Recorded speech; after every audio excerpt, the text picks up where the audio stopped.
আসসালামু আলাইকুম। কি এক ম্যাচ দেখালো, কি এক ম্যাচ! রিয়াল মাদ্রিদ মানে কামব্যাক করা রাজা, তারা সেটা আবার প্রমাণ করলো। আর সেই প্রমাণিত ম্যাচ দেখতে পেল ফুটবল ফ্যানরা। ম্যান সিটির মতো অপ্রতিরোধ দুর্দান্ত শক্তিশালী ডিফেন্স, স্ট্রাইকার কিংবা মিডল, প্রত্যেক জায়গায় কি শক্তিশালী ম্যান সিটি সেটা আমরা জানি। আর সেই ম্যান সিটিকে যেভাবে পরাস্ত করলো তাদেরই মাঠে ইতিহাদে, সেটা ছিল অবিশ্বাস্য। সো এই মুহূর্তে অপেক্ষায় থাকতে হবে ম্যান সিটি ভক্তদের যে ফিরতি লেগে রিয়াল মাদ্রিদকে তাদের মাঠ বার্নাব্যুতে কতটা চেপে ধরতে পারে। তবে রিয়ালের মাঠে রিয়াল কতটা প্রতিরোধ, সেই শক্তিশালী রিয়ালকে হারাতে হলে বড় কিছু একটা করতে হবে ম্যান সিটিকে। সো ম্যান সিটিকে বড় কিছু না করতে পারলে রিয়ালকে হারানো অসম্ভব। এই ম্যাচে দেখবেন বেলিংহামের 92 মিনিটের দুর্দান্ত গোলটাই হচ্ছে জয়সূচক, এবং সেই গোলটার কারণেই জয় পায় রিয়াল মাদ্রিদ। 86 মিনিট পর্যন্ত ম্যাচ ছিল সমতায়, ড্র ছিল 2-2 গোলে। হল্যান্ডের জোড়া গোল এবং এমবাপ্পে শুরুতে গোলের পরে মোটামুটি 86 মিনিট পর্যন্ত 2-2 গোলে ছিল রিয়াল এবং ম্যান সিটির ম্যাচ। কিন্তু শেষ ম্যাজিকটা দেখালেন বেলিংহাম ম্যাজিকের ফলে 3-2 গোলে ম্যাচ জিতলো রিয়াল মাদ্রিদ। রিয়াল ফ্যানরা খুবই খুশি, কারণ এটা হওয়ার কথা ছিল, এটা অপ্রতিরোধ্য ছিল। তাদের সবাই মনে করেছিল যে ম্যান সিটির ম্যাচে হয়তো রিয়াল বেশি হলে ড্র করবে, নতুবা হারার সম্ভাবনাই বেশি থাকবে। কিন্তু সেখান থেকে গিয়ে কি হলো, সেখানে তারা 3-2 গোলে জয় করলো।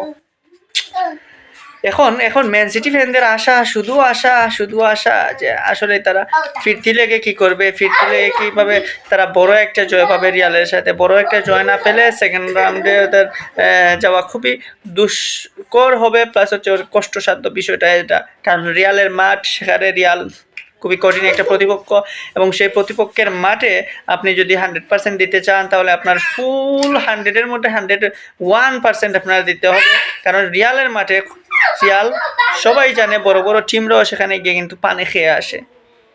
এখন অপেক্ষায় থাকুন সেকেন্ড লেগে কি হয়। রিয়াল এবং ম্যান সিটির ম্যাচটা এই মুহূর্তে বলা যায় যে অনেক চমকপ্রদ, যেহেতু ব্যবধানটা খুবই কম। ম্যান সিটির এখনো সুযোগ রয়েছে 3-2, মানে বলা যায় যে 1-0 একদিকে। সো এটাকে সহজেই ম্যান সিটি চাইলে কিন্তু বড় কিছু করে দিতে পারে। কিন্তু সেখানে বইয়ের বিষয় হচ্ছে রিয়ালের মাঠ, রিয়ালের সব ধরনের অবস্থা, তারা তাদের মাঠে খেলে অভ্যস্ত, তারা মোটামুটি এই মাঠে অপ্রতিরোধ, এটাই বিষয়। কিন্তু সেই রেকর্ডটা ভাঙতে পারবে শুধুমাত্র ম্যান সিটির কোনো অংশে কম না। এই ম্যান সিটিকে নিয়ে বাজি ধরেছিলেন এগুয়েরো, তিনিও কিন্তু বলেছিলেন যে রিয়াল হারবে, ম্যান সিটি জিতবে, এবং অনেক কঠিন কথাও বলেছেন। সব কঠিন কথার শেষে রিয়াল জয় পেয়েছে। বেলিংহামরা দুর্দান্ত খেলেছে। রিয়ালের টিমটা আসলে বলা যায় যে পারফেক্ট একটা টিম, ইয়ঙ্গারদের নিয়ে সমন্বয় গড়া এই টিমটার মধ্যে আসলে একটা প্লেয়ার না থাকলেও অন্য প্লেয়ার ঠিকই হাল ধরতে জানে।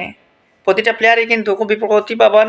প্রত্যেকটা প্লেয়ার তাদের শতভাগ দিয়ে রিয়ালের হয়ে খেলতে গেলেই মনে হয় যে অন্য কিছু হয়েছে, অন্য কিছু করতে যাচ্ছে। যদিও সেখানে ব্রাজিলিয়ান রদ্রিগো কিংবা ভিনিসিয়াস গোল দিতে পারেন নাই, কিন্তু বাকি যারা আছে তারা কিন্তু ঠিকঠাক কাজটা করতেছে। বিশেষ করে এমবাপ্পে প্যারিস থেকে এসে মোটামুটি রিয়াল মাদ্রিদে এসে নিজেকে একটা শক্ত অবস্থানে নিয়ে যেতে পেরেছেন এবং নিয়ে যেতে পারছেন। এই মুহূর্তে বলা যায় যে ম্যান সিটির সাথে সেই গোলটাই তার পক্ষে বলা যায় যে অনেক বড় কিছু।